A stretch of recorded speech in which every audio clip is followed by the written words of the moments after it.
குரு வாழ்க, குருவே துணை. என் உலக ஜோதிடம் யூடியூப் சேனலுக்கு உங்களை அன்போடு வரவேற்கின்றேன். சேலத்திலிருந்து உங்கள் ஆஸ்ட்ரோஸ்ரீ பூங்கொடி.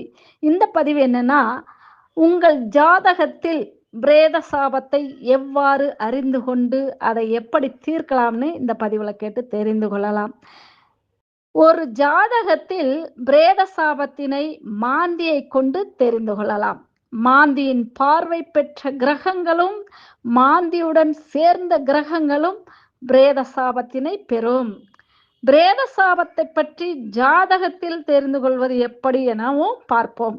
உங்களின் ஜாதகத்தில் 4ஆம் பாவகத்தில் மாந்தியும் பாதகாதிபதியும் சேர்ந்திருந்தாலோ, 4ஆம் அதிபதி வேறு எந்த பாவத்திலாவது மாந்தியுடன் பாதகாதிபதியுடன் சேர்ந்தாலோ உங்களுக்கு பிரேத சாபம் உண்டு.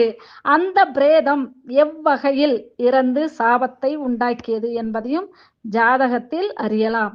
மாந்தியுடன் செவ்வாய் சேர்ந்து தோஷம் ஏற்பட்டால் அந்த மரணம் நெருப்பு, ஆயுதம் அல்லது விபத்தால் இறந்தது என்று தெரிந்து கொள்ளலாம்.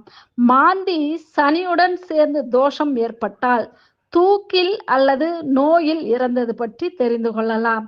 மாந்தியும் ராகுவும் சேர்ந்து தோஷத்தை தருமானால் பிரேதம் விஷத்தால் இறந்தது என்று தெரிந்து கொள்ளலாம்.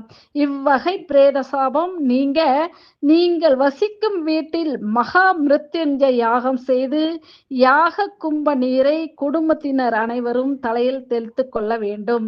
பிரேத சாபம் நீங்கும். நன்றி. மீண்டும் அடுத்த பதிவில் சந்திப்போம். வாழ்த்துக்கள். அனைவருக்கும் வளங்கள் யாவும் பெருகட்டும். நன்றி.